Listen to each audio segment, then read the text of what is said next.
Hello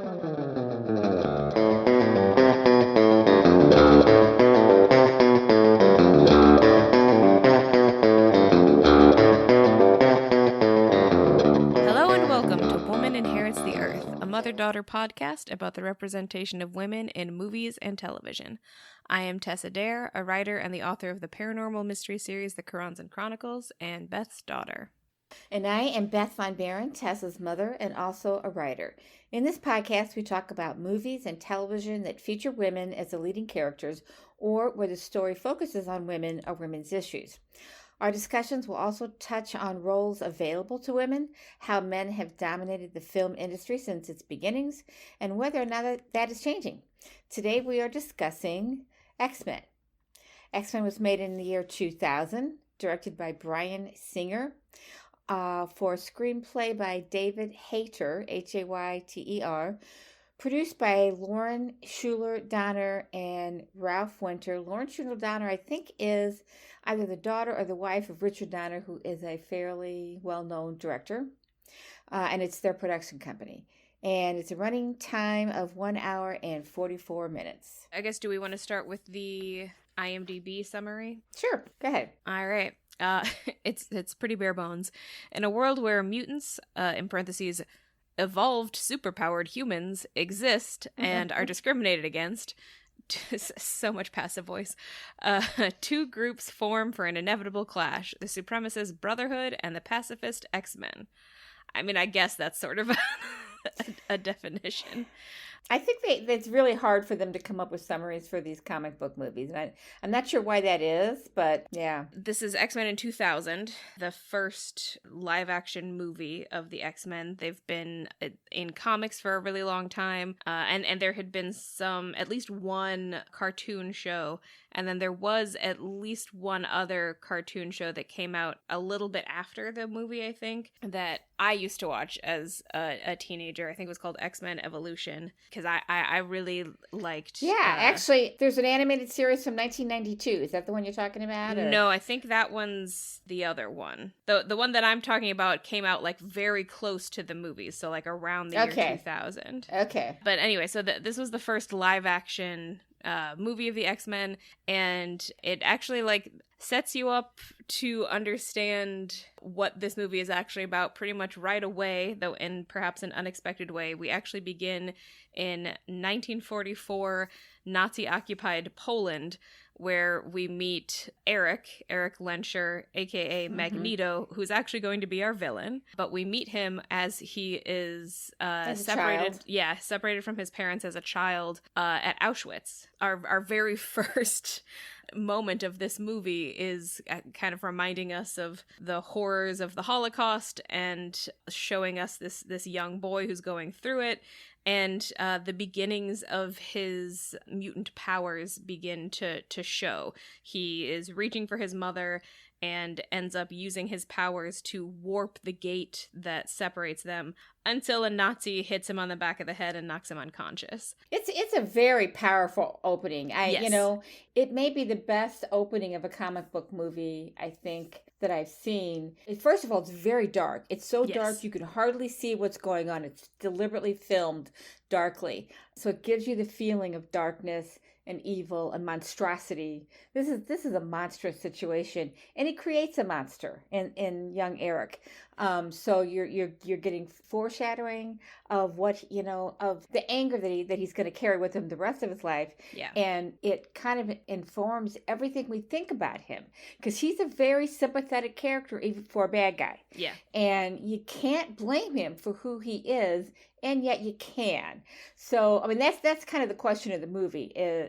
Who's the real bad guy here? Is it Eric? Is it the government that's trying to round up all the X people? I don't want to say X-Men because there are a lot of women in this. Mutants.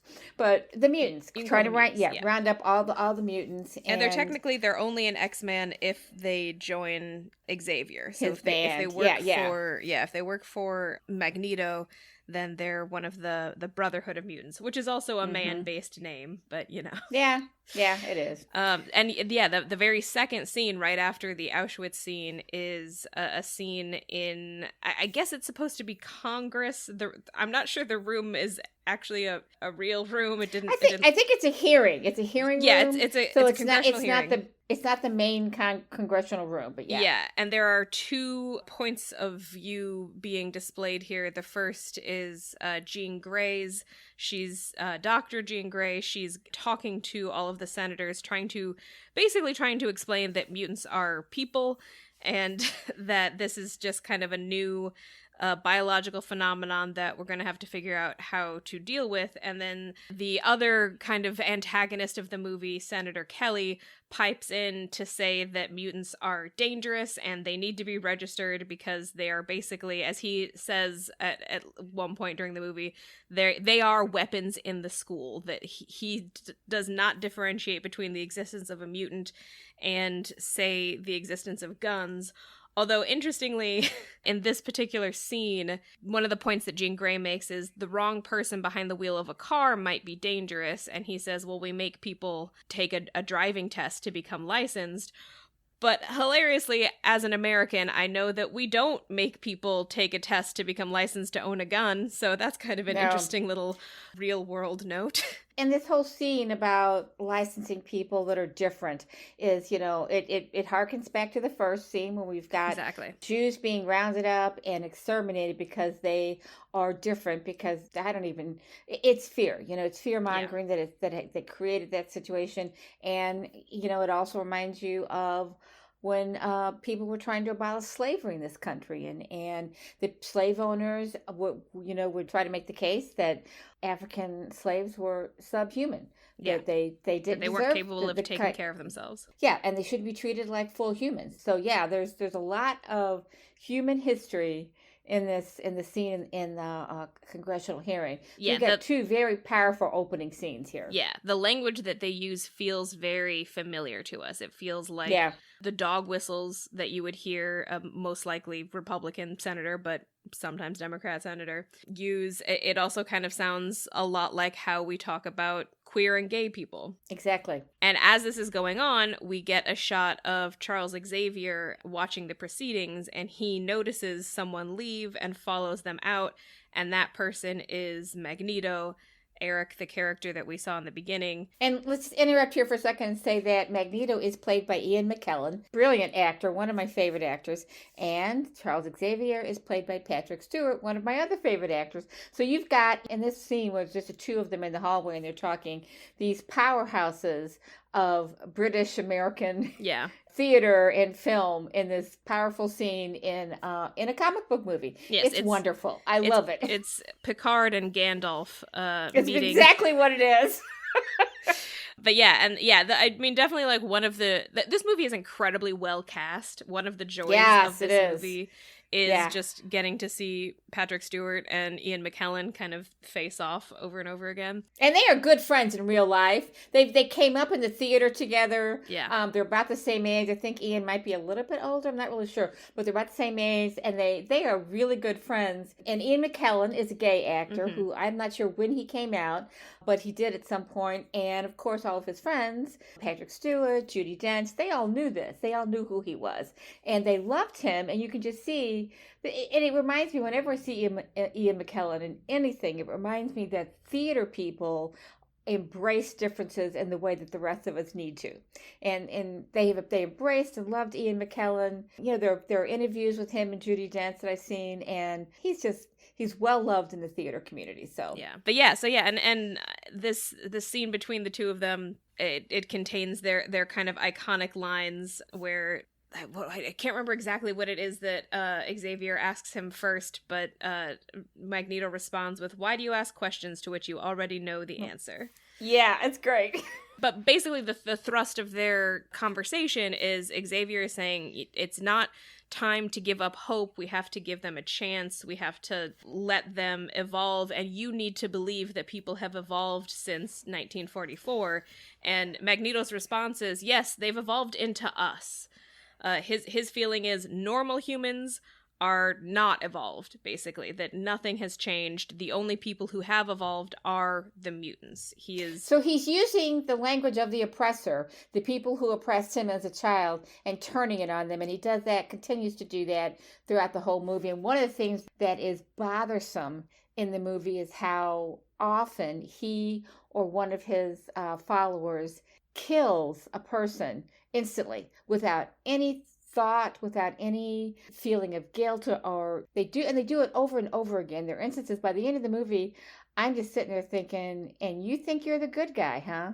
Yeah. You're killing people just left and right. It's really awful. So they don't quite call him this in the movies, but in the comics, Magneto is an outright mutant supremacist. He like believes that mutants are better than humans and deserve to be in control. And in various iterations of the comics and cartoons, he often has a mutant-only island, which I believe is usually called Genosha, where like humans basically aren't allowed, and depending on how successful he is in any given run, Genosha is sometimes basically the seat of the world government from which Magneto controls all humans. Wow. So much like any comic book character, he changes a little bit based on what the writers want to do, but definitely in the movies, they never quite push him to that extreme because he never wins enough to be that supremacist character. So instead, he's kind of always in this position of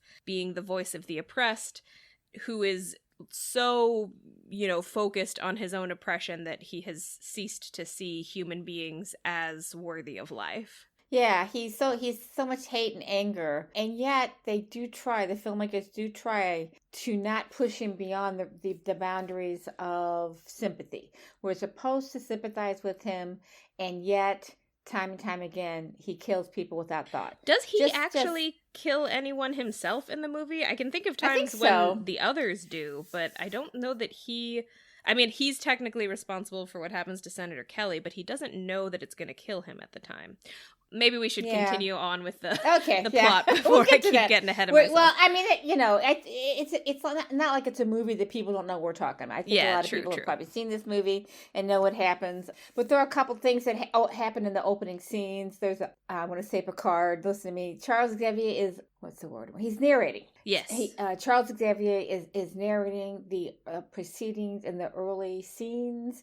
And at one point he says, mutation is the key to our evolution. He says at one point when he's trying to read Magneto's mind, Magneto asks him what's he looking for, and he says, "I'm looking for hope."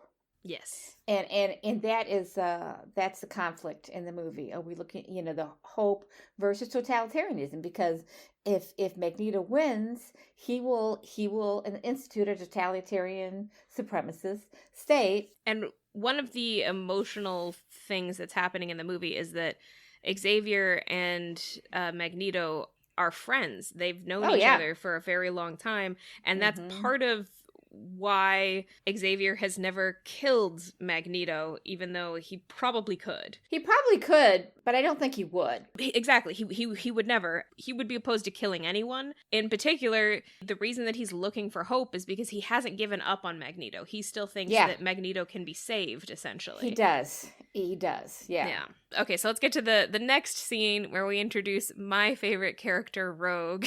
So the next scene, we cut to Meridian, Mississippi, where a 17-year-old girl named Marie is hanging out with her boyfriend on her bed and telling him about this adventure to Alaska that she wants to go on. And then they lean in to kiss, and almost as soon as they kiss, his whole body seizes up and these horrible veins come over his face, and she pulls away from him and screams, and her parents run into the room, and when her mom tries to touch her to comfort her, she screams, "Don't touch me." This is our introduction to Rogue, who her power is whenever she touches someone, she takes on some of their life force, which when it comes to mutants means that she takes on their powers. Here, I guess I'm going to go ahead and talk a little bit about the difference between her in the movies and in the comic books. In the comic books, she retains their powers for some period of time. In the movie, they basically act like she can only access their powers while she's touching them, and maybe for a very small amount of time afterward. Although they do say that she will take on some personality traits from people a little bit. This is basically one of my quibbles with the movies, is that they've kind of depowered her. She's a much more powerful character in the comic books because she can hold on to these powers. Well, the two people that get depowered in this movie are both women. Exactly. I'm just going to say it right here. We'll get back to this, and it's what my big problem with the movie. But my question about that scene was, and it gets answered almost immediately, because my question is, did her parents not know that she couldn't touch other people? Did they never touch her as a baby? In the very next scene, Xavier addresses this and says that usually the mutant powers don't show up, don't appear until they're teenagers. Until they're preteen years. So till they go through puberty. Which is also a little bit echoed in the first scene with Eric in the camps, because Eric in the present day can do so much more than that kid in the camps can do. Like, the kid in the camps is just barely able to bend the gates.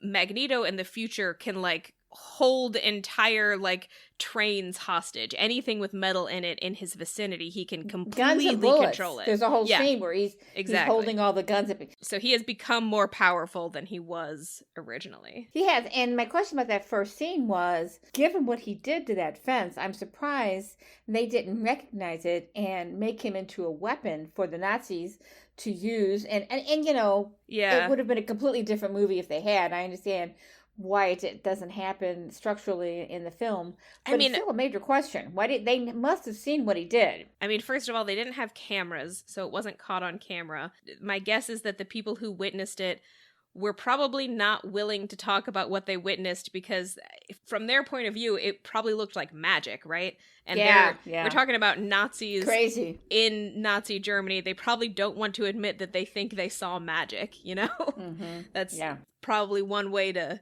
get yourself put on the chopping block. Yep. So Marie then runs away from home and adapts the name Rogue and starts hitchhiking up to Canada, where a truck driver, he drops her off at Laughlin City. When she gets out, she's like, I thought you said you were going to take me to Laughlin City. He says, this is Laughlin City. It has city like in the name. One building. It's like two warehouses. Yeah. And by the way, before we go forward, Rogue is played by Anna Paquin. Yes, I love Anna Paquin. I don't know if she's British or Australian. I want to say she's Australian. I think she's New Zealander, possibly. New Zealand. She and our first exposure to Anna Paquin was in the movie with the geese. Yeah, and Fly Away Home. Fly Away Home, and we have followed her career ever since then, because it's one of our favorite movies. So she was also, I believe, at the time, the youngest person to ever win an Academy Award for Best Supporting Actress for The Piano. So Rogue goes into this warehouse / bar / cage fight arena, and this is where we meet Wolverine, arguably the most famous of the X-Men, played here by Hugh Jackman. I think Hugh Jackman had been on Broadway before, but I was going to say, this character is so out of place for Hugh Jackman when you think about it. It's time. It didn't. I don't think it struck me that because I wasn't as familiar with him in 2000. I think this was kind of his first big role in America on film. His background is as a theater singer and dancer. I mean, he's a singer. Hugh Jackman is a singer. He's in Les Miserables and sings several songs in that, and that is his training and his background. And he comes into this movie completely unknown to movie audiences. I think you're right; it was his first big role, but well known in the theater world. And then we start seeing these stories about him after this, and like, Wolverine is a Broadway theater actor, really? Yep. But Hugh Jackman is a very versatile performer. Yeah, I think he's fantastic as Wolverine. He's great. I mean, I know there have been some jokes that it's funny that the guy who plays Wolverine is basically a musical theater kid. And maybe that is kind of funny, but he does it really well. He's very good at the gruff voice. You know, he's pretty muscular. It had to have been very different for him because it's film, unlike theater, is up close and personal. You know, you're getting a lot of close-ups. Yeah. There's no, you're not standing off, projecting your voice. You know, it's just a very different way of performing. And to pull it off so well is extraordinary. He's just really good in it. They do a little bit of the shark from Jaws with him, because when you first see him, he's in the cage, but he's not facing the camera. You see his back, his naked back, as he's like leaning against the cage, and I think smoking a cigar, but you don't see him at first. I don't know if he's still smoking it while he's fighting this guy, but he picks it up again as soon as he knocks the guy out. Maybe he just like puts it in a little thing. But yeah, so the next guy comes in, and the next guy looks bigger than him. The next guy that comes in looks very big. So, since we don't know immediately that this is Wolverine, you're like, okay, maybe this guy has a chance. And then he hits Wolverine a couple times, and then Wolverine, looking more annoyed than anything, turns for one of his hits, and their fists meet, and you get this close-up shot of the other guy's fist just like, not exactly shattering, but just like losing all of its power as they meet, and there's this kind of like clanging metal sound that accompanies it. Somebody says to the other guy, his opponent, just don't hit him in the balls.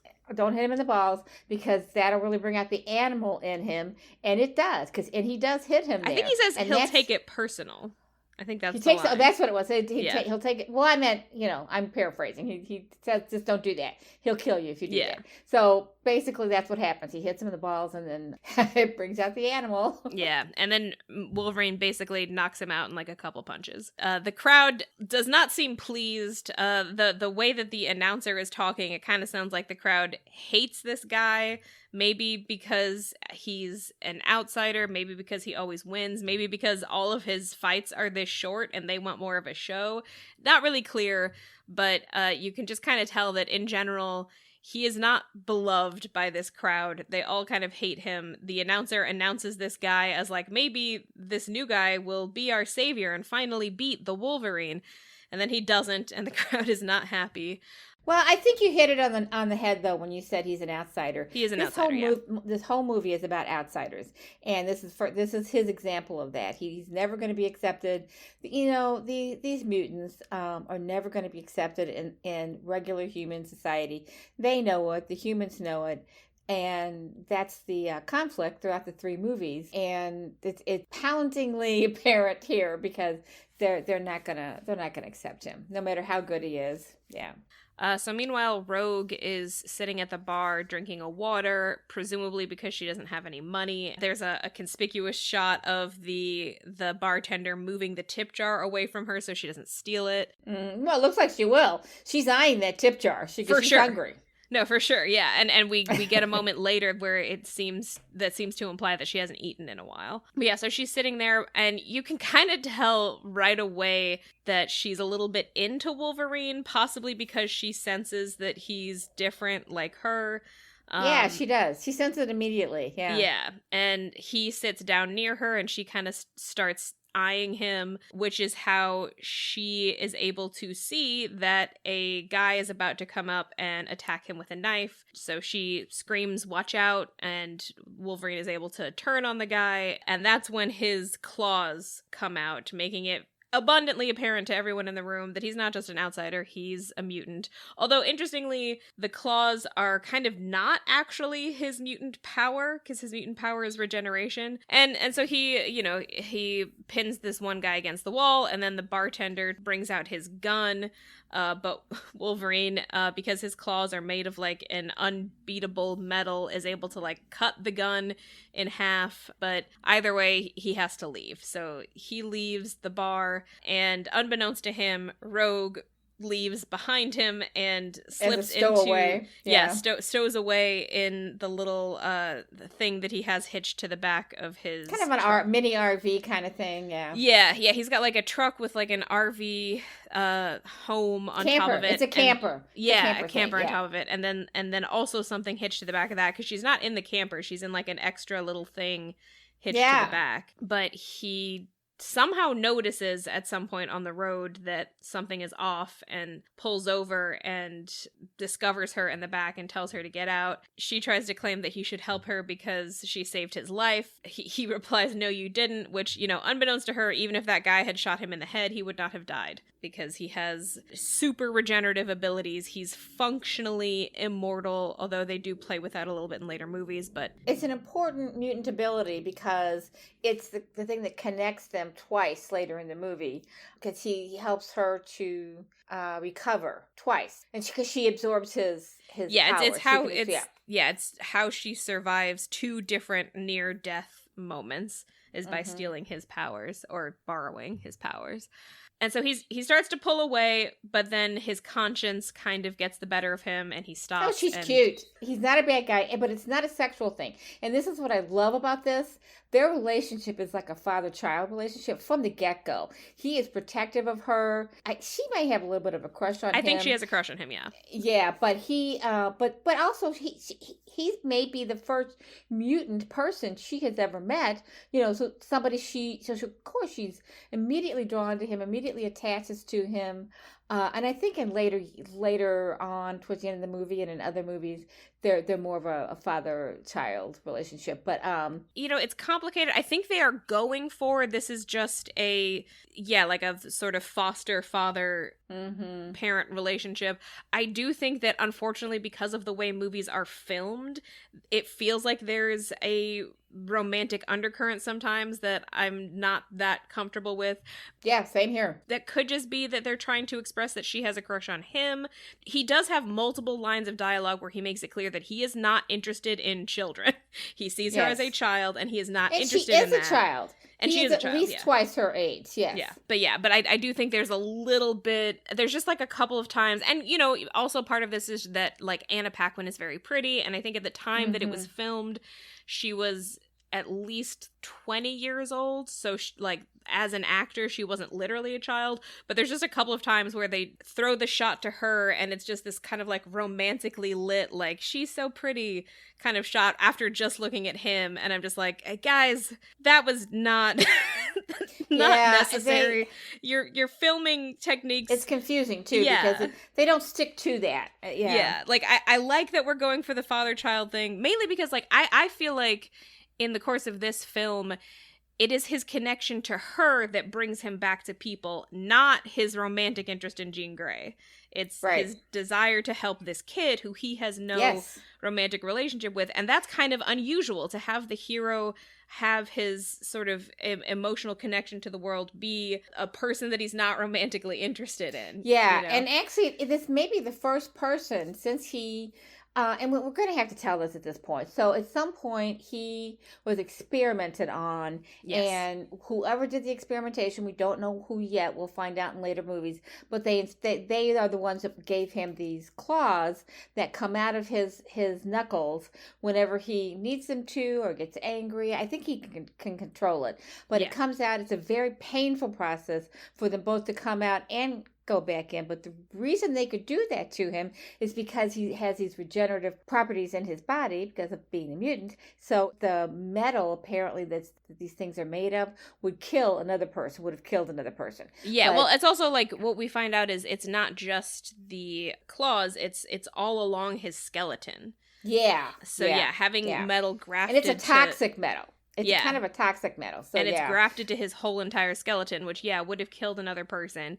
And we don't quite know why, but for some reason around this time, he lost his memory of who he was before. Mm-hmm. So he only remembers roughly the last 15 years of his life. Right. And so he hasn't really been attached to another person in a long time. So having this relationship is good for him.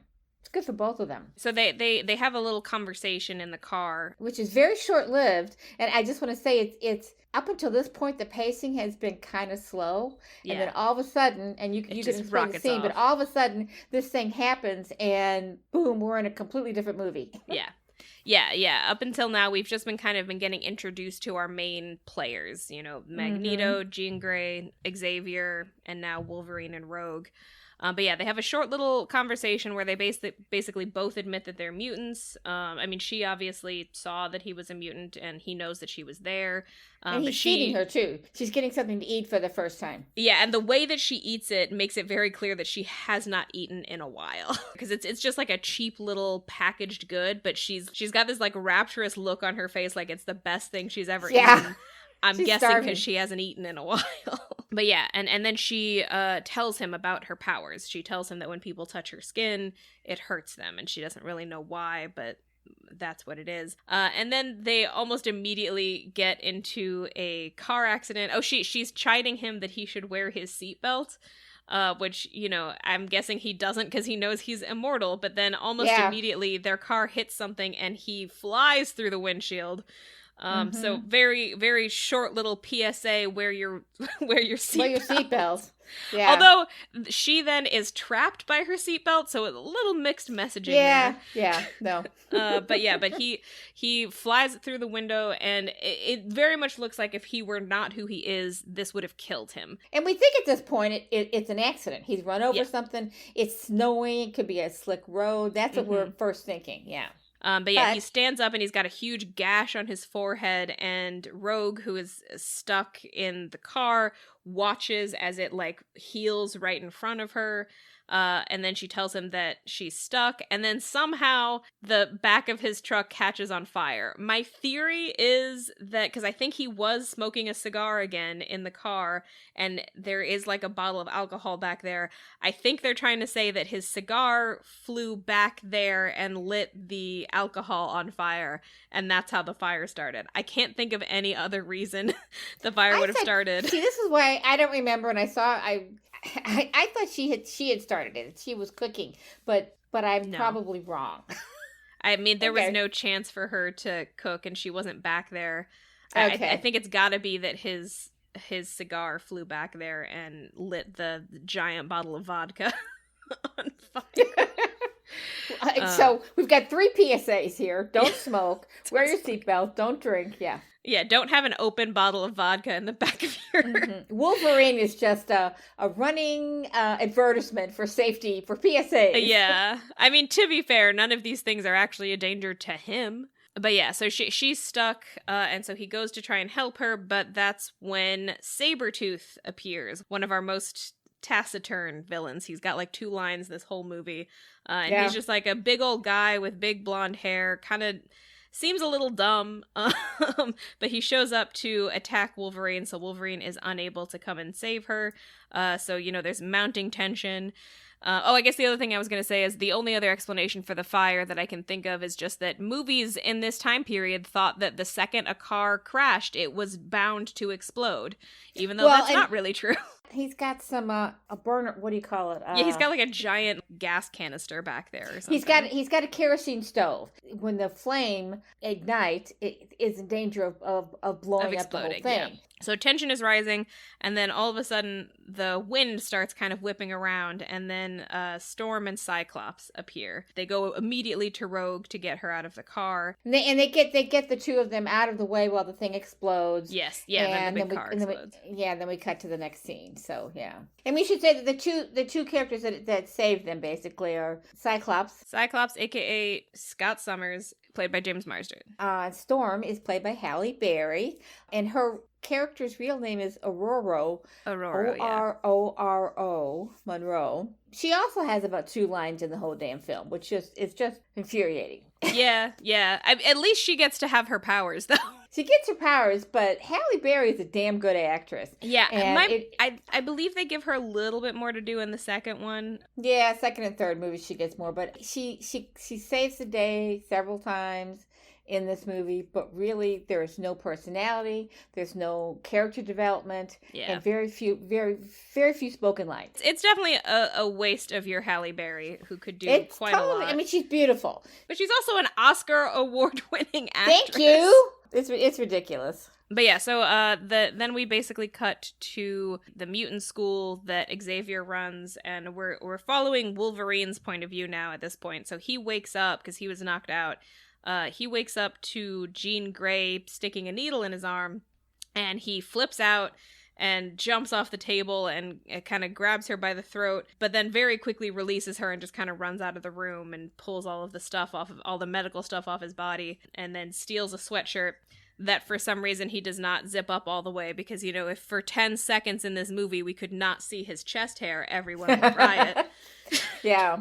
Well, and my immediate question was, what did they think was going to happen? This is a man who's been on his own for decades. Yeah. And you strap him down to a table and start to shoots something into him, and he's already been experimented on. He doesn't remember it, but there's clearly some kind of memory there that remembers when he was experimented on. And I'm also not sure what she's doing exactly. Like, what is she trying to? Is she trying to inject wake up serum? Like, or maybe it's an antibiotic because she doesn't know what his superpowers are yet. I don't know. Yeah, I guess. But yeah, what is she doing? It's never explained. Yeah.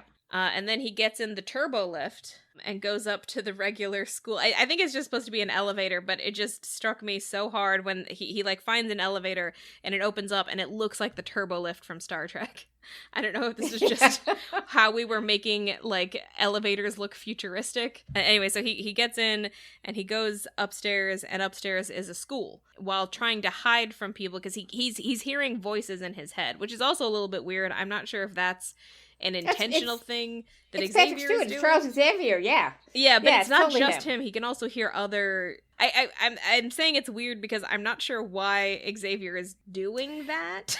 I think he's trying to introduce him to gentle voices. I think he realizes that Wolverine is going to need to be tamed. I think Xavier senses goodness in him, but he also senses a lot of turbulence and conflicted emotions. He can read his mind. He can see that there are things there that Wolverine only has partial memories of and has not been able to pull forward, and that's the experimentation and his life prior to the experimentations. I think he's trying to introduce him to the gentleness in the school, the joy in the students' laughter. Even mutant children are kids. And this is Xavier's whole thing. These are children. He's teaching them they should be able to have a real life, just like other humans have.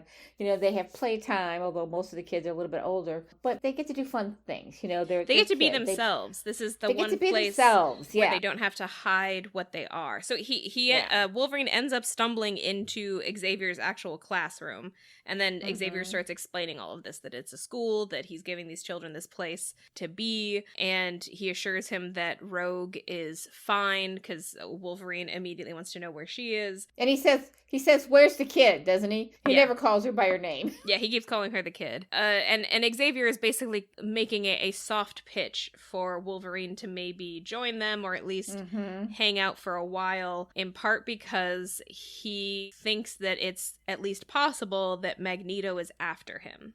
Because Sabretooth works for Magneto. Although my partner made a good point while we were watching it, which was that Xavier can basically track any mutant he wants except Magneto, because Magneto's got a helmet that protects him. And because he helped him develop the machine. Magneto helped him develop the machine that tracks. Which is how he was able to make the helmet. Right. Yeah. So he must have found where they were based on where Sabretooth is, but then later on he's not able to track Sabretooth back to Magneto's lair. I don't know. Whatever. Well, and the other thing another reason I think that Xavier takes an interest in Wolverine is he's part of his approach to other mutants is to help them heal. And I think he senses a very hurt person under all the steel in his body. He wants to help him heal. For sure. And he's not sure how to do that, but then he does kind of take him on the team without any training and with the understanding. I think he realizes that this will help Wolverine in the long run and that they need him. Yeah. So then we cut back to the villain plot. Mystique is also a mutant who works for Magneto. We haven't met her yet, but we're about to. Basically, we follow Senator Kelly, the horrible senator from the beginning, get into a helicopter. The helicopter starts taking him over the water, and he starts freaking out that that's not where he's supposed to go. And then his aide suddenly transforms into Mystique. And I believe her first line is, people like you were the reason I was afraid to go to school as a child, which kind of immediately introduces us to the fact that, Magneto is kind of a dark Xavier. It's clear that he got Mystique to join him the same way that Xavier works, except he appealed to her anger at these people, but also her feeling of always being an outsider. Magneto and Charles, to an extent, are doing the same thing. It's just that Magneto's version of it is mutant supremacist and it's a take no prisoners approach too. Yes. He doesn't care who gets hurt. But he does, to an extent, care about other mutants. He might care about Mystique. And by the way, Mystique is played by Rebecca Romijn Stamos, who later on divorced John Stamos and dropped the Stamos. But in the credits, it's got both names. Yes, but fuck John Stamos. He is a bad man. I like Rebecca Romijn, and I'm glad she got rid of him. But also, that's another Star Trek connection, because Rebecca Romijn now plays number 1 in Strange New Worlds. Isn't that interesting? Because she's much older in Strange New Worlds. She's 20 years older. While we're on the subject, I just want to say that and Picard are not the only Star Trek connection, because Famke Janssen, I'm not sure if that's how you say her name. Yeah. Famke Janssen, she did a guest spot in Next Gen, where she played this character. I don't know if it was her whole species or just like her gender of the species. We're essentially like female slaves who get married off to diplomats and can form their entire personality to be like the perfect mate for that person. And the storyline of the episode is the Enterprise is taking her to her future spouse, but she falls in love with Picard and forms her personality around him and then marries this other guy. It's a very weird episode. It's a sad episode too, as I recall. But it is, for sure. I mean, the whole concept is sad because she kind of doesn't really. The ending is meant to imply that she's taking control of her fate. That she's decided that the person that she wants to be is this person based on Picard instead of her husband. It's kind of the only way that she can sort of assert control over her life. But it's still pretty sexist. It is. And the thing about Famke is her character's name is Dr. Jean Grey, and it's never anything else. That's her name, and that's her superhero name. She's Dr. Jean Grey, I think in the comic books too, right? Well, okay, it's complicated. Her other name is the Phoenix, and we will talk about the Phoenix later. Yes. So Mystique has embedded herself with Senator Kelly, and they abduct him and bring him back to the lair. I guess at this point I should also mention Toad. He hasn't really done anything yet, but he's the other lackey for Magneto. We've got Sabretooth, Toad, and Mystique. Toad's thing is that he's a toad, and his tongue is like really long, and there's a shot where he he's gross. He's like your classic gross villain. So yeah, they bring Senator Kelly to Magneto. They tie him up to this chair that's in front of this bizarre device, and Magneto kind of monologues at him a while about, he asks him if he's a God-fearing man, and then he says that, that's such a weird phrase because who would be afraid of God? And this is all basically a preamble for him turning on this device, which is meant to turn normal humans into mutants. And it requires Magneto to power it, I guess because it's this like giant metal device. It's a little unclear, and frankly, it's very magic tech. This is like a piece of technology that like doesn't really make real world sense. Well, and it's one of two instances in the movie or in the series of movies where the Frankenstein theme comes in, and because he's creating a mutant, he's trying to, of course, with Wolverine, they took a mutant and made him into something more. Yeah. And Magneto says his excuse for doing this is that God works too slowly. Yes, exactly. And then he turns on the machine, and this gel-looking force comes out from it and washes over Senator Kelly. It also washes over the other mutants in attendance, but appears to have no effect on them. And then they take Senator Kelly and lock him up. I might not be getting everything in exactly the right order, but then he escapes. He escapes by squeezing himself through the bars because he's become this gel-like fish, kind of like a jellyfish, yeah. They've put him in this cell in this tower, and he manages to push his face through two of the bars, and then he does not die from the fall. He ends up washing ashore somewhere, and we get this weird shot of him sort of turning back into a person after whatever kind of fish-like creature he had become. He does eventually end up at Xavier's school. Although before that, we cut back to the school.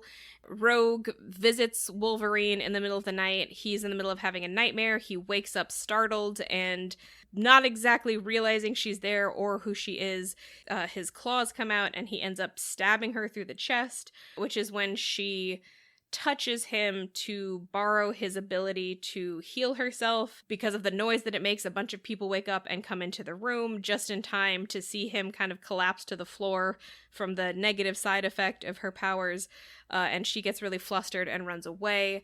And then Mystique disguises herself as this boy that she's been talking to at school and tells her that the professor is really mad at her and that if he were her, he would leave. So she leaves. Yeah, and you get the sense that to an extent she was waiting for this to happen. You know, she's never felt at home anywhere. You know, when we were watching this scene, it's like she knows she's not wrong here. I mean, she was protecting herself. She was doing him a favor because if he had killed her, he would have felt horror. Would not have been good because he's a very sensitive guy. To an extent, they were both acting on instinct. You know, Yeah, there was an accident. It was a total accident here. Yeah. But she's got it in her mind from years of feeling different, you know, that she's done something wrong. So she's gonna take off and isolate herself. And we also get, around this time, we get a little bit of the discussion where they discover what's going on with Wolverine's body. And Charles is working out why would Magneto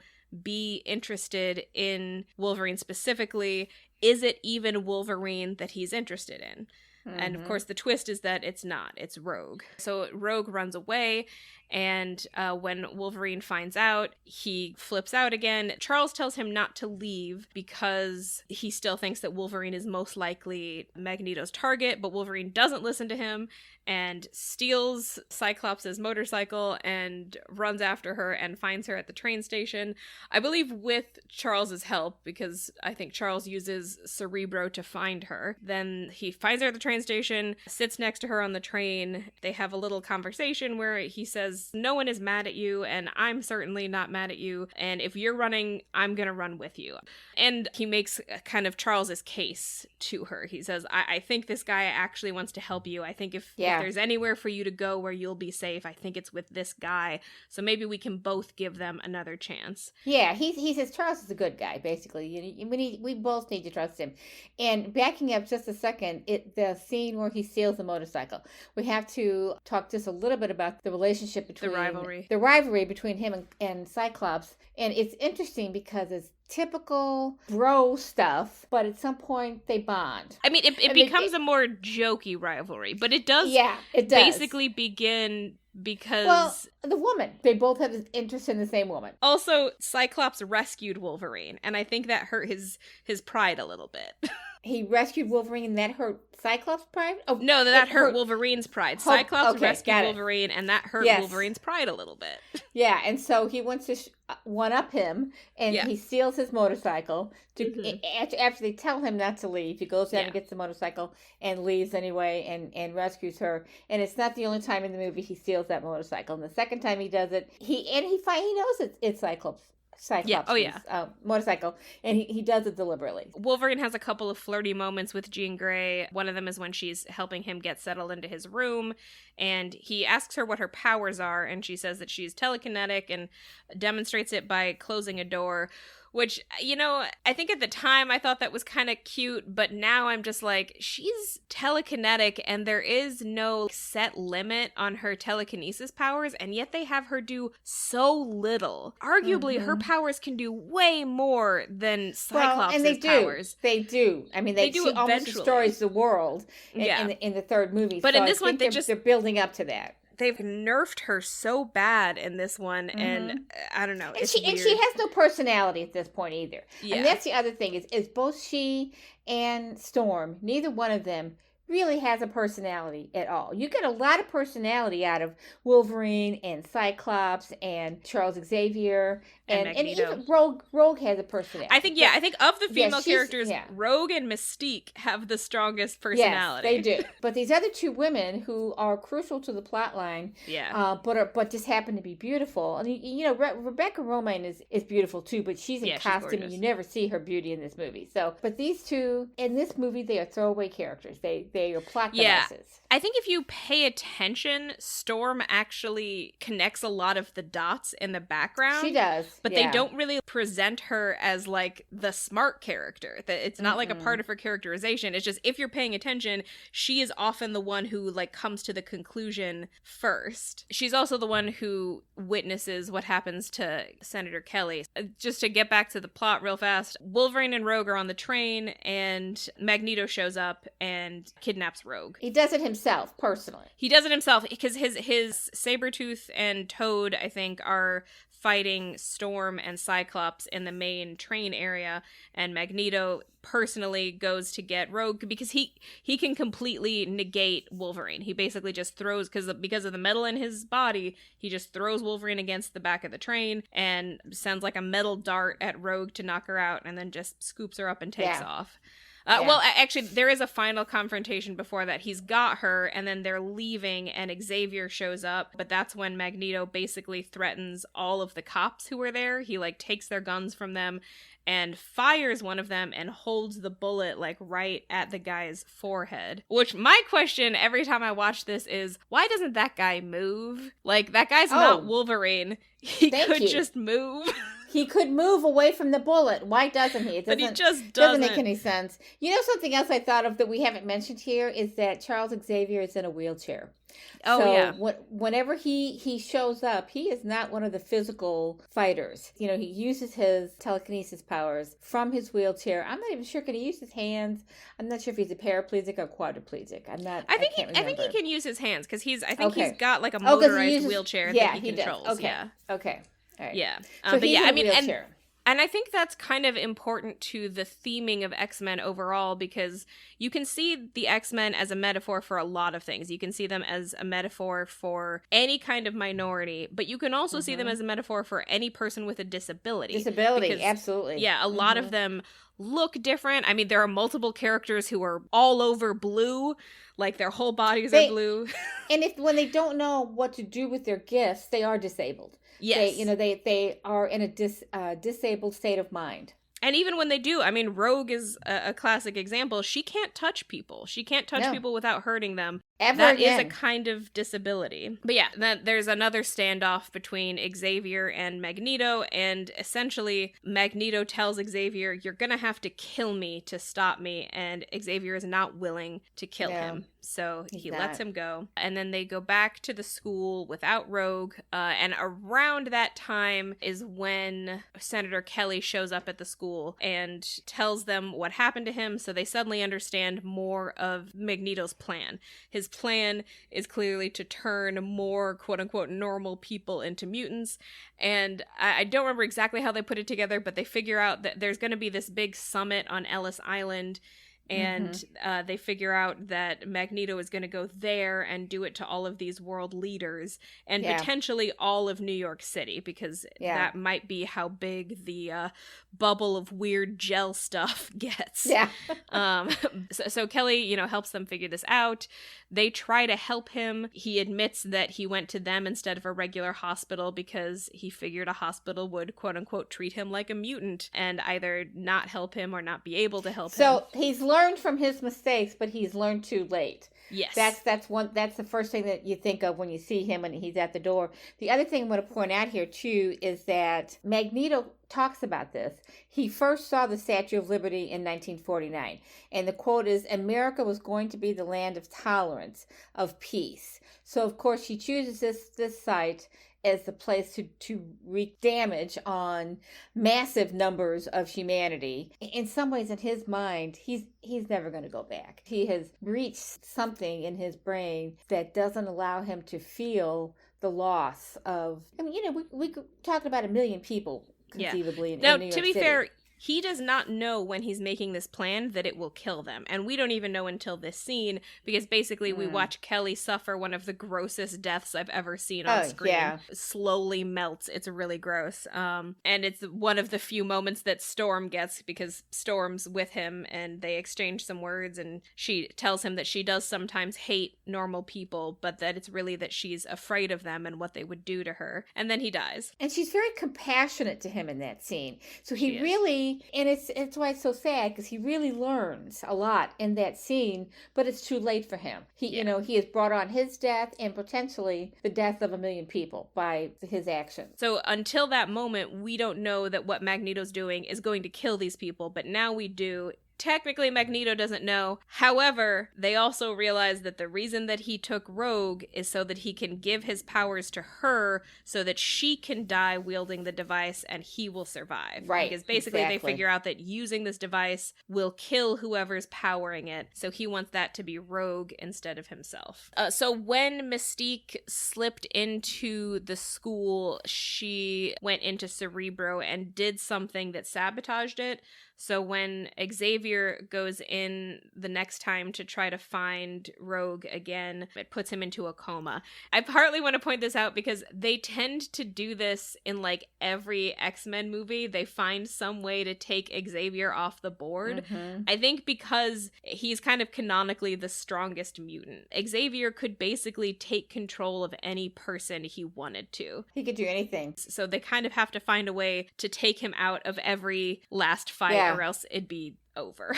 In terms of moving the plot along, disabling him also forces the other characters to step up. So Jean Grey realizes that she has more powers than she knew she had, and the others formulate a plan, and they execute it, and they do it without him. So then we get the big fight scene on the Statue of Liberty, or rather a couple of different fight scenes. I will say I kind of enjoyed these ending fight scenes more than most Marvel scenes today, because it was made up of a series of small fights rather than one big clash of chaos.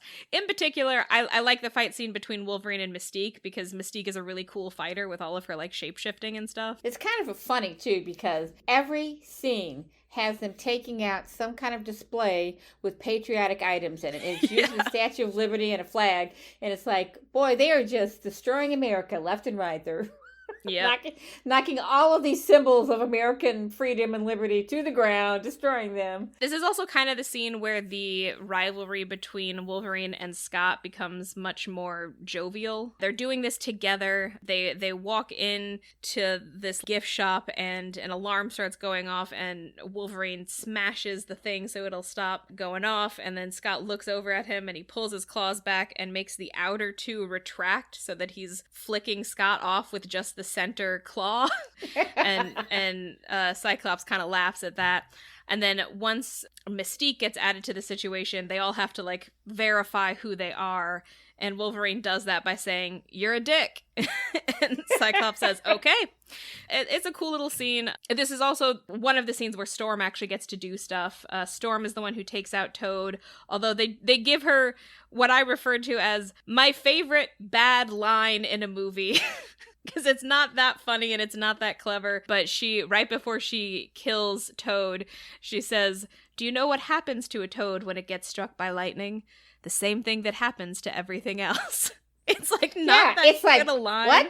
What? But she does line. But she does deliver it with such gravitas. Mm-hmm. It's funny. It's funny. It works. Because he's stupid. And she's talking to him like he's not very bright. Yeah, exactly. It's a little bit like a school teacher. Do you know what happens in the morning? The sun comes out. Yeah. Yeah, it's my favorite bad line in a movie. It's a well played bad line, yeah. And I don't know, there's something about it that I think is iconic. It's sort of like camp, you know, it's like so stupid that it sort of comes back around to good again. It's very campy, yeah. Well, and the thing, before we can move on, the thing between Scott and Wolverine, or Cyclops and Wolverine, is that they have to work off of each other to save the day. They work in partnership. And they do, in these last few scenes, kind of all of them gel as a team, but it's the two men who have to kind of work off of each other to save everybody, to turn the thing off, to save Rogue, and to turn off the whatever this thing is that he starts with is, you know, it looks like a wave of radiation is expanding ever outward, and we don't know really what it is he's doing. We don't know, but that's what it looks like. And, you know, I do still have some annoyance about the fact that Jean Grey doesn't do more in this final fight. She does almost nothing. She's like a baby in this movie. Because we know, we've seen all 3 movies, and we know what happens with her character and her personal development. Even that, when that happens in the 3rd movie, it's like it's out of her control. She's one of these characters who kind of never really feels like she has matured. And in this movie, she's a baby, I think. She hasn't developed. She's a baby, but she's also a full-grown woman. I mean, we start the movie with her addressing Congress. I know. I mean, in terms of her mutant abilities, she's like a fetus. Maybe that's what they're going for, but I don't think that makes any sense, because in the second movie, she's able to like simultaneously control the entire ship when it's not working, and also like a tsunami at the same time. Like the jump in power for her between movies is insane. It makes no sense. I'm not saying it's a good thing. I'm saying that's what they're doing with her. They're very slowly, I don't know, it doesn't work for me, what they're doing with her. They're making her a baby in terms of understanding what her powers are, where every other mutant, every other member of the team has fully developed powers. Yeah. And they understand them, or they've used them enough that they understand them. And she, so far, I'm not really sure. I can maybe do this. It doesn't work. It does feel a little bit like we're acting like she's just like not self-confident enough or something. I don't know. But I will say, I think they used Storm in terms of her powers pretty well, because the final scene where the team is mostly incapacitated, they're inside the like head of the Statue of Liberty. And as Magneto points out, a bolt of lightning inside a giant copper conductor would kill them all. Mm-hmm. And in part, I appreciated this because I've been playing Baldur's Gate with my partner, and I play a wizard who has these spells that are like huge area of effect and can do a ton of damage. And the problem that we consistently run into is it's really hard to position myself so that I'm only killing our enemies and not my own team. Yeah. So I have appreciation for the kind of mechanics of Storm in this scene. Like, on the one hand, she's incredibly powerful. On the other hand, if you put her inside a copper conductor with her own team, she might accidentally kill them all. And herself, yeah. But yeah, so then we get the kind of final showdown. There's another fight scene with Sabretooth that I think is kind of terrible. I think Sabretooth is stupid. He's a bad character. And the fight scene between him and Wolverine at the end is mercifully short and just like nowhere near as fun as the fight scene between Wolverine and Mystique, in my opinion. And then there's the very, very last standoff is Wolverine is going up to try to rescue Rogue, who has already been put in the machine.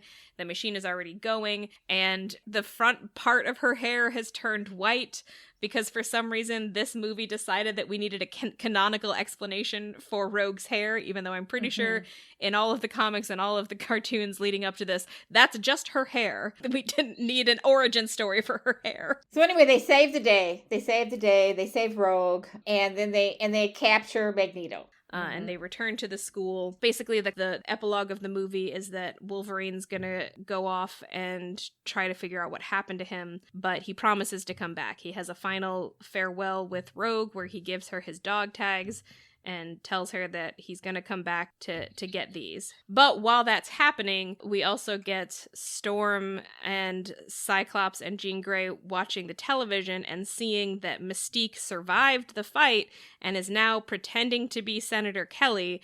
And as Senator Kelly has completely changed all of his positions, and now he's actually pro-mutant freedom and against the Mutant Registration Act, which was his thing at the beginning. Which is not a bad thing, but it's not a bad thing. Also gives her a lot of power. Gives her a lot of power, and like at first we don't know that that's what's happening. We just see Senator Kelly on the television, and you're just kind of confused. And then as she's like walking away, it flashes to her natural yellow eyes, and Storm realizes that that's and we should back up and say that we thought she was dead because in the fight stabbed. In the Statue of Liberty we thought that, is it Wolverine who had stabbed her? Yeah, okay. Yeah, and I think he did. She survived that. The ominous note there is she is Magneto's ally. We thought all of his allies were dead, and that's why he's able to be, like, you know, safely locked away, but Mystique's still alive. She's going to find a way to get him out of there. Absolutely, and this is foreshadowing, because we know if she can change into anything, anybody, she's going to be able to get him out of prison. And we should just talk a second about the prison he's in, because he can't bend metal. I think that's the actual last scene, right? It's the actual last scene, and it's they're playing chess with clear plastic pieces. Xavier and Magneto. Yeah, Xavier and Magneto in this prison where he is encased in, I would guess, plexiglass. That's what it looks to me like. And he's, you know, I don't know where it's at, but it looks a little bit like Xavier's thing, where, you know, where he goes out to Cerebro. Yeah, it looks a little bit like that. Cause it's like a giant black void. Across a bridge at a black void. Yeah. And so he's created something for him that he's far enough away from metal that he can't get out. But does plexiglass prevent his powers? I mean, I assume there's a radius limit to his powers. I assume he can't just, like, control all of the metal in the world. There's got to be, like, a radius beyond which he can't control. But it is a little bit like, when did you guys build this? Did you just, like, keep him unconscious for months so that you could build this? Or did you have this plastic prison ready-made? I would assume they had to keep him sedated until they could put him in there, and it opens all kind of questions. How do they feed him? I don't know. And anybody who walks in there has to make sure they have no metal on their bodies, so no belt buckles, no watches, no glasses. It's not a completely safe thing, but it's the best they can do for somebody like that. Other than keeping him sedated the rest of his life. But yeah, and then Xavier and Magneto have their final exchange of the movie, where I think Magneto asks him, "Why do you keep coming here?" And Xavier says, "Why do you ask questions to which you already know the answer?" Yep, it's great. And I think Magneto says something like, "You're still looking for hope," and that's pretty much the end. Except Magneto does warn him that one day he will escape the plastic prison.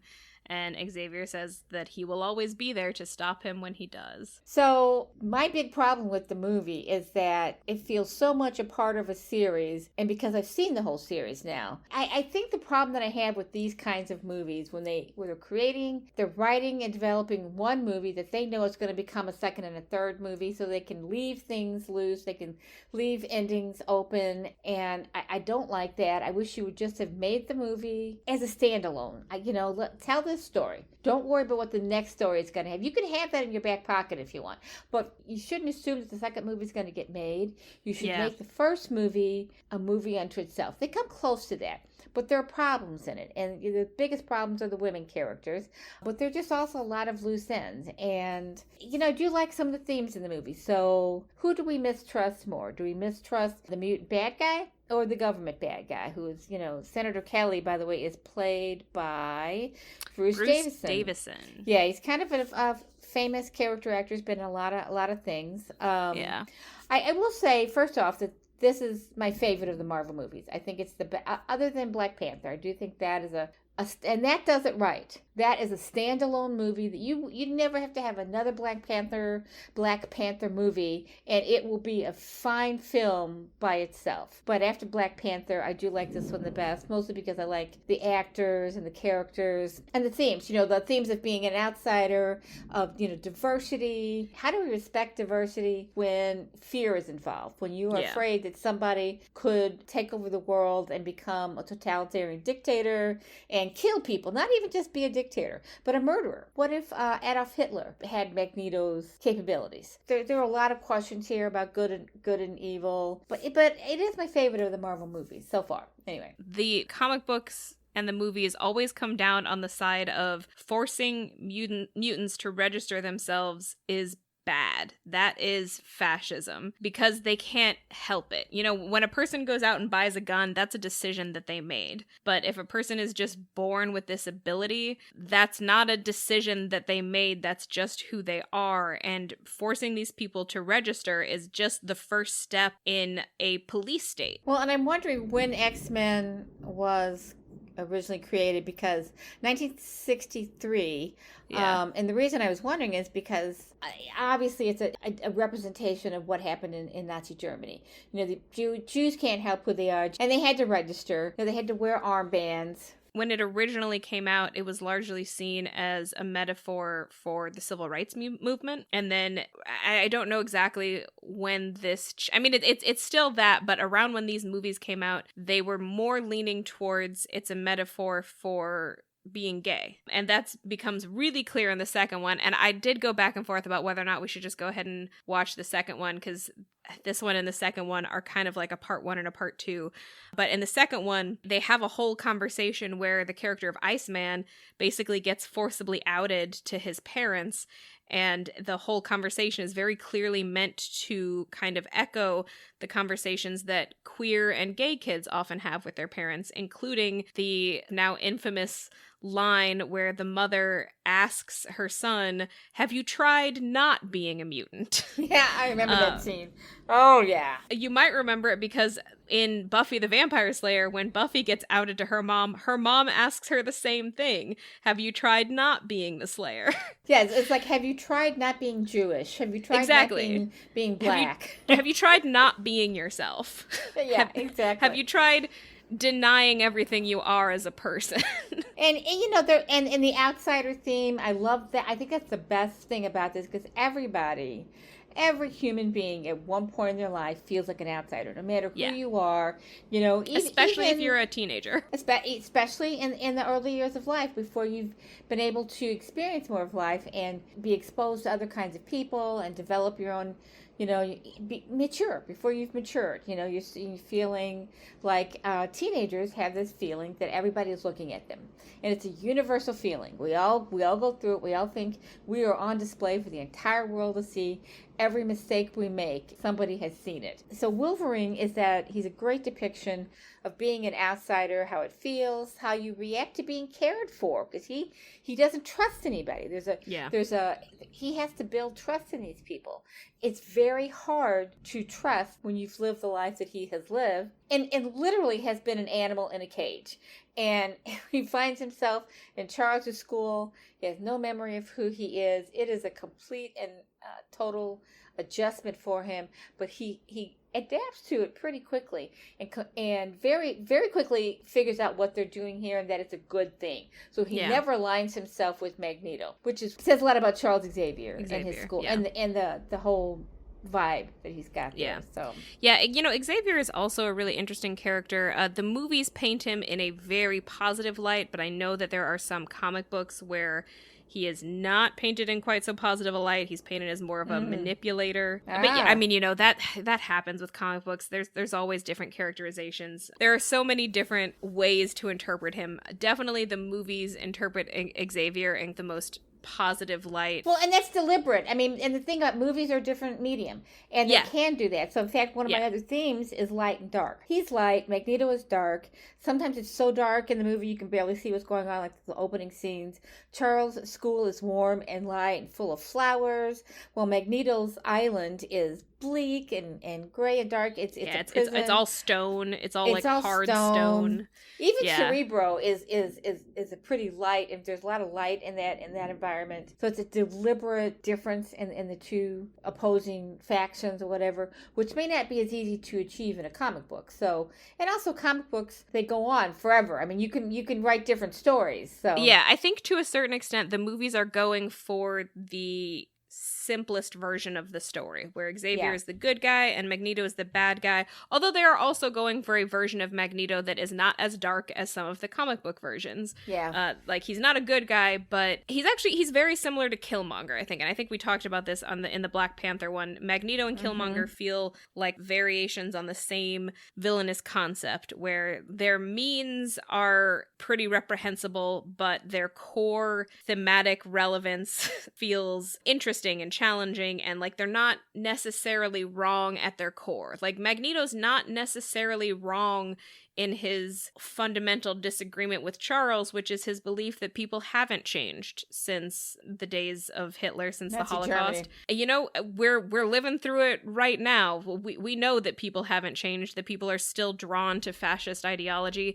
This is not necessarily a thing that we evolve past as a species so much as just a thing that we contend with forever. There will probably always be some people who are drawn to fascism, and there will always be some people who are in a minority who are oppressed in some way, and those are going to be the first people that suffer when we let the fascists have any power. This is not necessarily something that we're just over now that the Holocaust has happened and we've seen how bad it can get, because it's happening right now in Gaza. We have not necessarily evolved. We've just kept on going. And, currently in the United States, we don't currently have a fascist leader, but we might by the end of the year. It is still a possibility. And believing that we have evolved past it is actually just the road to complacency. You kind of can't ever let yourself believe that we've evolved past it, because fascism just always needs to be fought. And there's another theme going on here too, besides the fascism one. And I think why it's important that Xavier has a school. I think that's a very important element of the story, because all of these people, all these mutants, for the most part, except for the guy that, Sabretooth, except for Sabretooth. Oh. All of them are very smart. Yeah, Sabretooth's an idiot. Yeah, but the rest of them use their minds. Xavier and Magneto have intellectual conversations, combative, contentious, but basically intellectual conversations. So there's a respect for intelligence and education and understanding in the mutant community that I think is really important to draw out, because a lot of times in the bigger world, we know that people who are smart or educated are sometimes made fun of, by people who are maybe not as educated or not as smart. And I say that as someone who has been made fun of, as a child growing up in a time, and it's not so prevalent now, because more and more of the population in America and worldwide have higher educational levels. But there was a time, I think we talked about this recently, when I graduated from college, 10% of the population had college degrees. 10%. So there's always been this conflict between educated people and people who are less educated. And educated people, intelligent people, often feel like they're in the minority and they're oppressed. And that is definitely something that's going on here. There's a respect for a person's intellect in this school for these mutant children.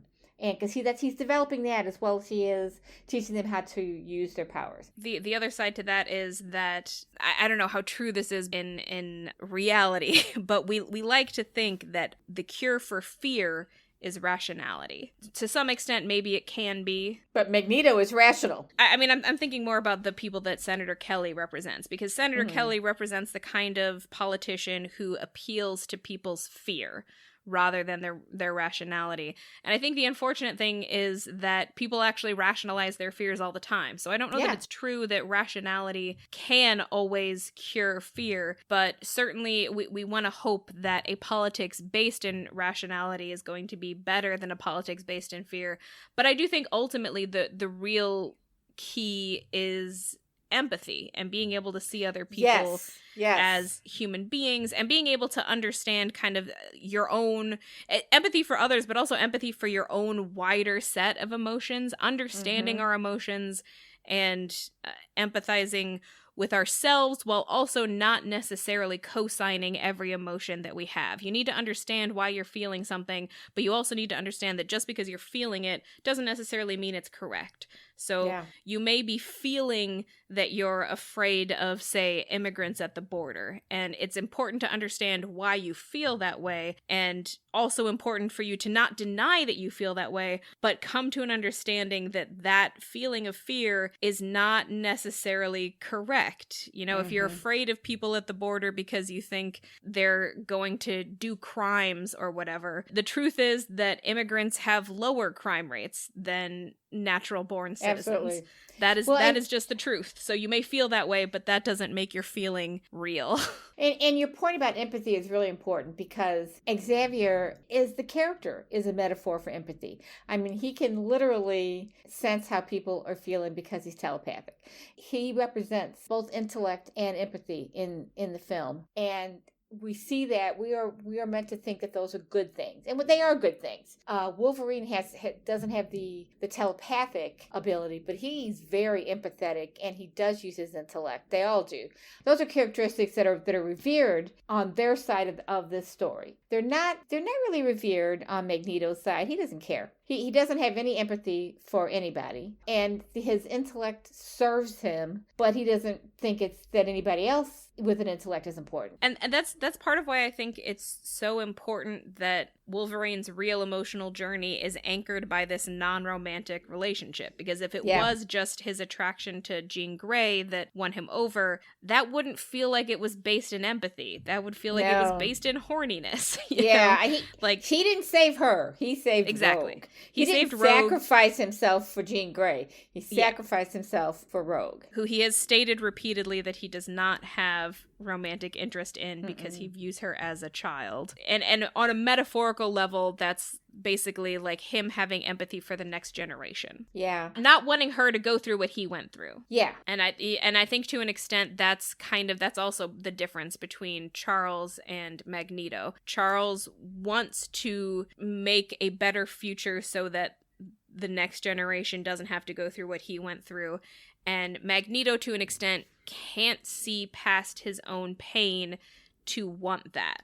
And the only version of wanting that is, for him, a version where he's in control, because ultimately all of this is about his trauma and his fear for himself. And that's part of why he's willing to sacrifice Rogue. He needs to be the one in control. For him, that's the only way that he can be safe, is if he's in control, which in itself is a lot of how fascist ideology begins. You know, Magneto is fighting fascism, but he is also a fascist. Okay, so yeah, I've got a couple of hot takes which are gonna vary in the level of how much other people will agree with them. I think most people will agree with my first hot take, which is don't watch the third X-Men movie. And every other one after that, I don't know, watch at your own risk. I think the first one and the second one, X-Men and X2, are both really good movies, and they work together really well. They feel like a part one and a part two. You know, I have my issues with both of them, but they're both overall pretty well written, and they work really well as a cohesive story. Yeah. The third one is freaking terrible, just absolute dog shit. Don't watch it. And I believe that was reflected in reviews at the time, and is still kind of the popular understanding that the first two are pretty good, the third one sucks, don't watch it. My sort of cheeky hot take is that I feel like X-Men is kind of the thinking man's comic book characters, because you know, they're so entwined with this metaphor for being in any kind of minority group, being in any way an outcast, in any way oppressed, that most other comic book characters have only a passing relationship with, if they have it at all. You know, I liked the first Iron Man movie, but Iron Man is not an oppressed person. He is a wealthy white man who can basically control the world at his whim. He is not in any way a metaphor for this. He's a power fantasy. Most comic book characters are power fantasies. The X-Men are kind of the only ones that aren't straightforwardly that. There's definitely still an element to that, because they still have these powers, but they are constantly struggling with this outsiderness. And accordingly, X-Men, more than any other comic book, or more than any other comic book property, has a long history of writing post-apocalyptic stories and dystopian stories. They have a bunch of stories that take place in the future, sometimes in a future where Magneto has won and he is controlling the world, and sometimes a future where the government has turned hard fascist and invented these robots that kill mutants on sight. The whole story is kind of always revolving around the threat of these two different apocalypses, one where Magneto's mutant supremacy wins and one where human supremacy wins. Both are equally bad. They're both apocalypses and dystopias, and there are long runs that take place in the universe after this has happened. Sometimes it's a story about defeating the power that's already in place, and sometimes it's a story about trying to travel back in time and prevent this from happening. Yeah.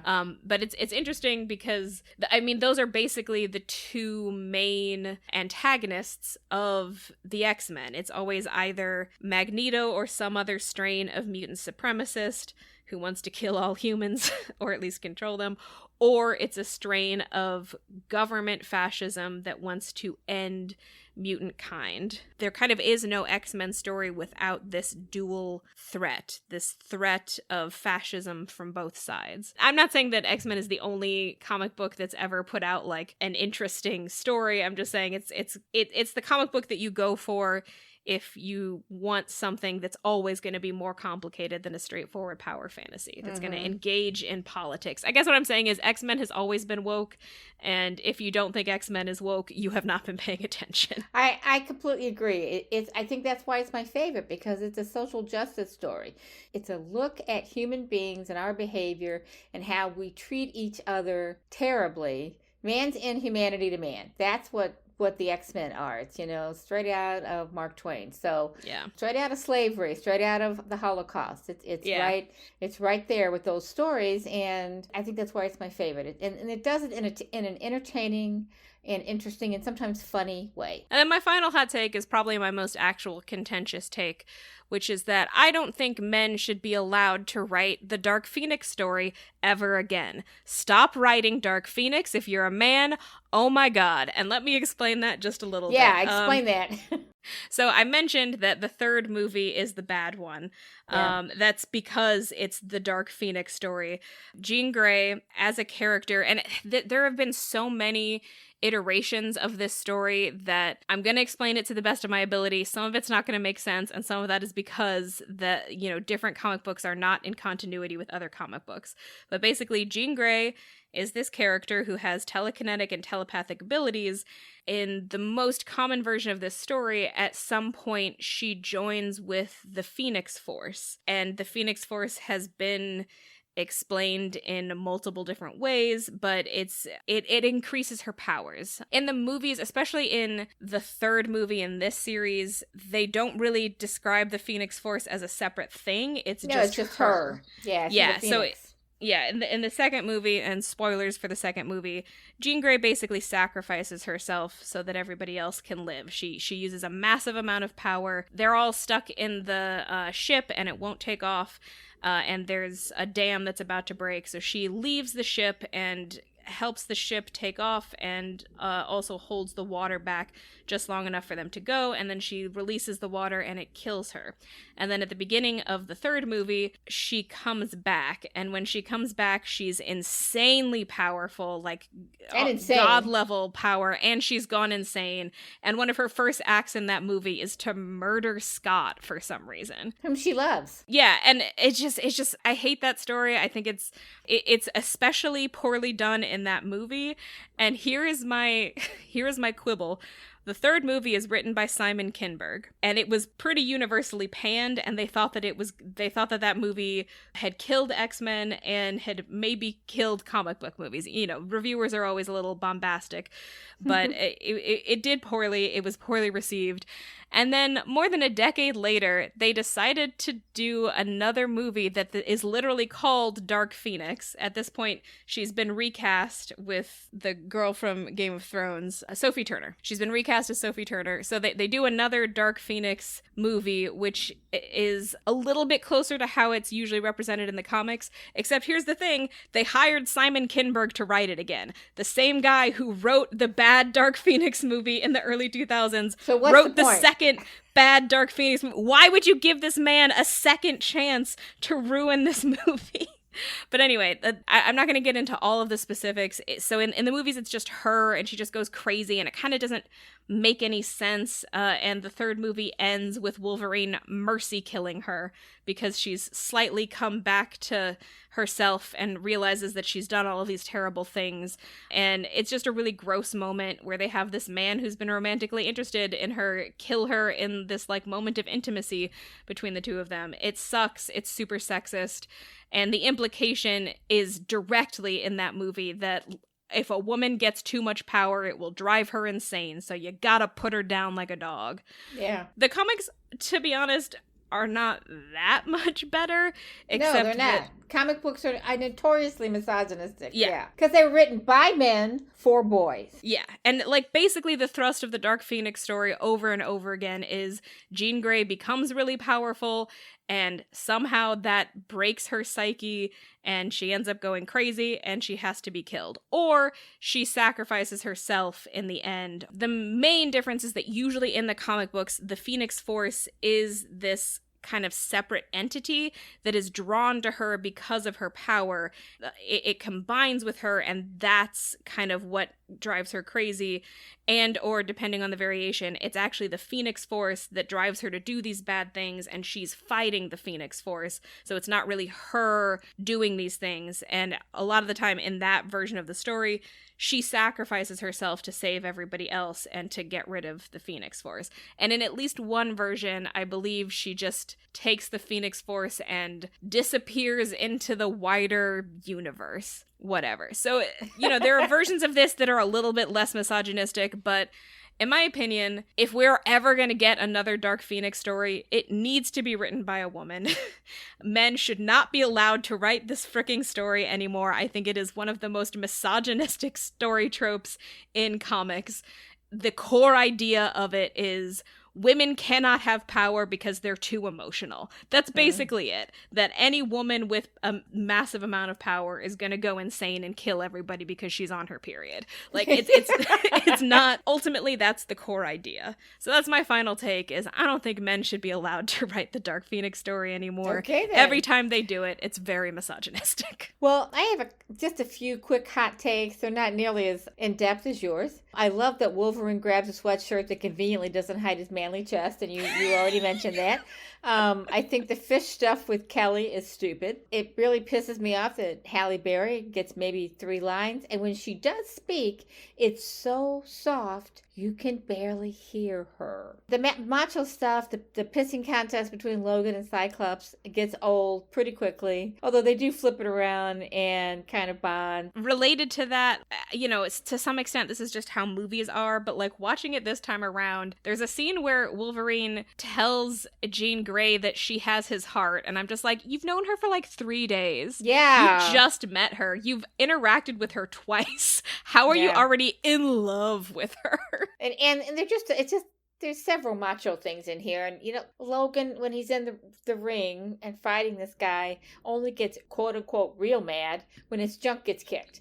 Kind of silly. Yeah. It is silly. The fight in the museum at the statue, lots of symbols of American democracy and getting destroyed over and over again. That's actually kind of well done and fitting and funny. The music is pretty unremarkable. Yeah. Most of these comic book movies do a better job with music. This one doesn't really, it's all symphonic kinds of things. There's not really any, although there is in the credits, Lucinda Williams' song "Still Along for Your Kiss" is mentioned in the credits, but I don't remember hearing it in the movie. So, and the final thing is, and I don't know if you remember this or not, the production company is Bad Hat Harry. Oh, wow. And what do we know Bad Hat Harry from? House. Yeah. They produced the House. production company for House. Yeah, and they had a cute little thing at the end of every episode of House would say, Bad Hat Harry.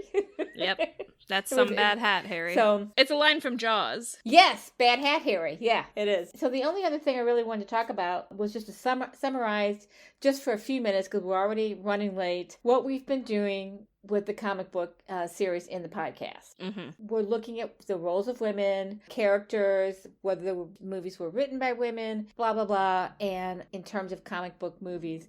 And I think, you know, as a whole, even though there were 2 movies in this group of 5 or 6 that we've done that are feature women in the leading roles, even those movies did not really do service to character development of the women characters. And that's sad, because there are a lot of young women out there just like yourself who love comic book movies, who love superhero movies, who would prefer to see women portrayed realistically, portrayed with strength, portrayed with passion and intelligence.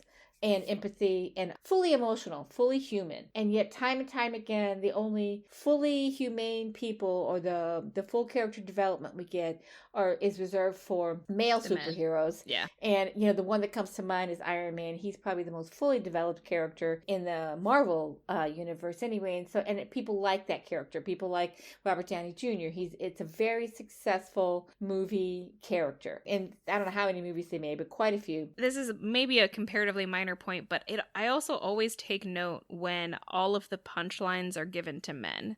When the men are the only ones who have any funny lines. Because, it's not like these things are written by teams of people and women write the women's lines and men write the men's lines. No, one person is writing the script, so they've made a decision to let the men have all the funny lines. Mm-hmm. And all the successes. The men pretty much, they do the strategy, they do the planning, they do the fighting. They're always in the leadership roles. Even in Wonder Woman, she is a baby. She's basically a baby who's growing up during the course of the movie and learning about the real world, and she's being taught by all the men around her because there are really no other women in the movie.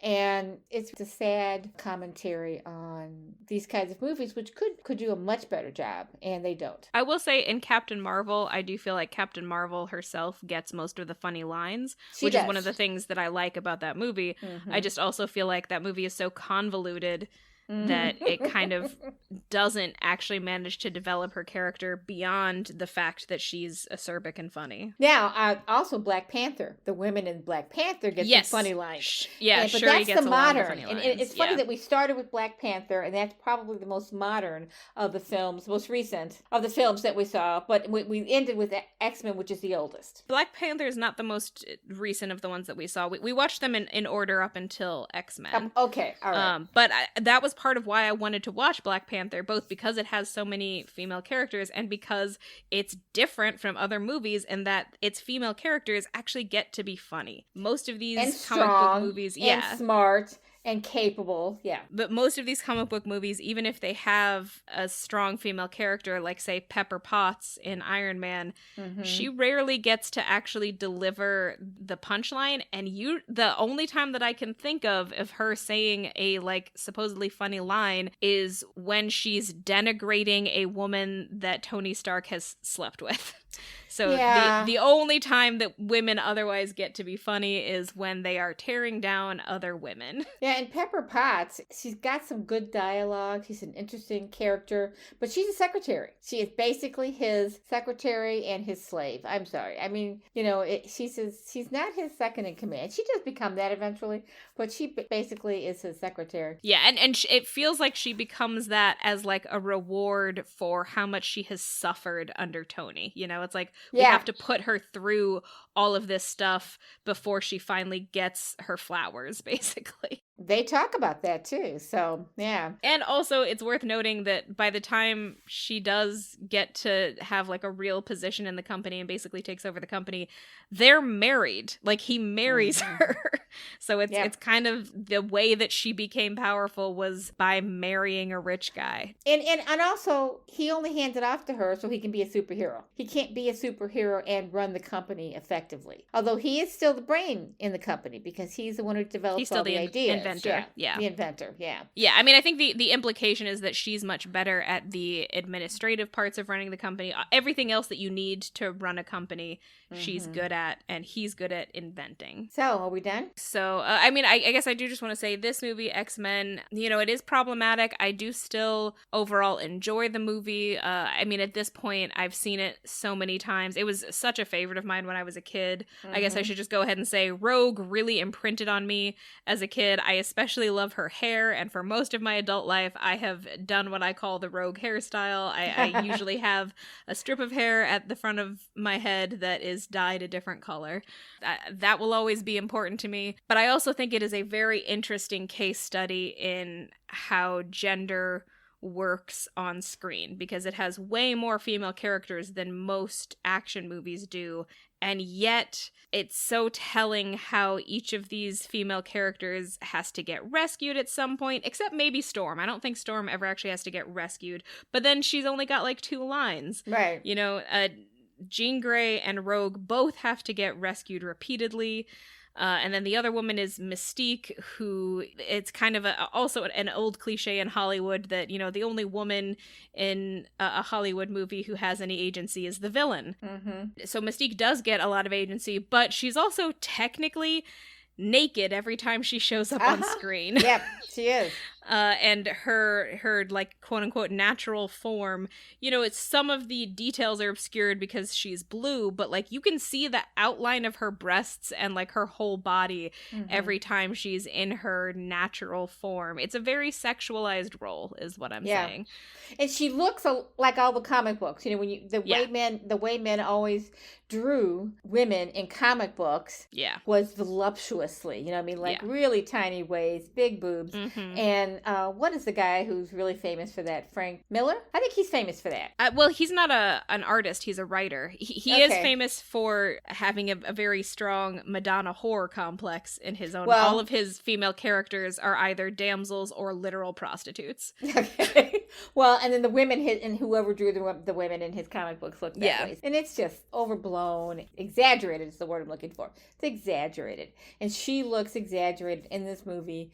And I think Rebecca Romijn has actually talked about how difficult that costume was to wear. Yes. So, yeah, because it took like hours because it's literal body paint and like tiny little appliques. And I believe because Jennifer Lawrence ended up taking over that role when they did like a reboot. And my understanding is that Jennifer Lawrence in the like last movie that they made wanted to be killed off so that she didn't have to keep coming back and doing that body makeup because it was so annoying. Yeah, it does not surprise me. And then, you know, I talked about this a little bit, but both Jean Grey and Rogue are much more powerful characters in the comic books. In the comic books, when Rogue takes someone's powers, they don't dissipate immediately. She's got them for a while. And actually, there's like a long run where she took Captain Marvel's powers and Captain Marvel is one of the most powerful comic book characters. And so she had those powers for like a long time. So she is often way more powerful in the comic books, and in the movies it feels like she barely had, like she only has the powers while she's touching people. It's such a deliberate choice to depower her as much as possible so that she can be a damsel as often as possible. And you know, I love Anna Paquin. I love Anna Paquin's performance as Rogue. Oh yeah, she's great. I really identified with her when I was a teenager because she is the teenage outcast character who's always ready to run away. And I think that characterization of her is strong and it really spoke to me. But as an adult, I'm just so annoyed that she could have been so much more powerful. And actually, I realized this as a teenager too, because I don't know, do you remember watching Heroes? Oh, yeah, it was terrible. Yeah, not a good show, but the character in Heroes who has Rogue's powers is Peter Petrelli, and he is the most powerful character on that show. Every power that he absorbs, he has forever. If we take this power and we give it to a man, he's just allowed to be god tier powerful, and like he never needs to be taken down. That's just who he is. He's the hero forever. But if it's in a woman, she's a damsel in distress. Or in the case of Jean Grey, so powerful she must be killed. Yeah, absolutely.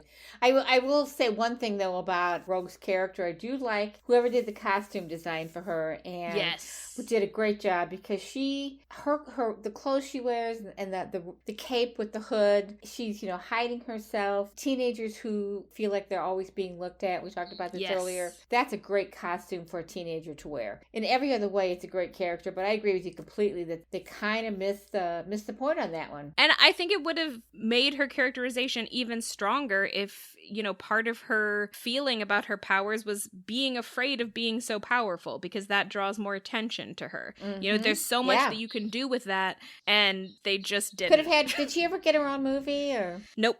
I think there was talk about it at one point. Yeah, I thought there was. Yeah, but no, she's never gotten her own movie, and that's a shame.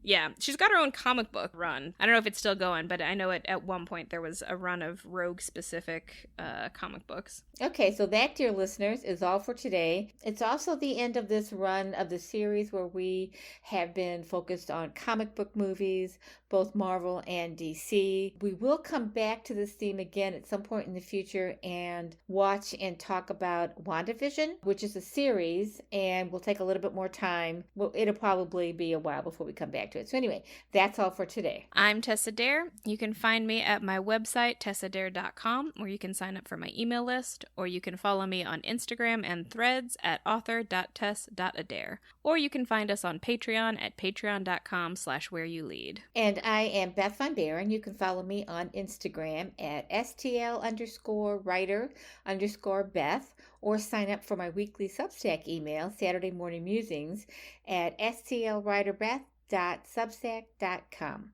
This has been Woman Inherits the Earth, a discussion podcast about women and movies from the perspective of a mother and daughter. Thank you for listening. We hope you enjoyed it, and we'll tune in for our next episode in about 2 weeks. See you then.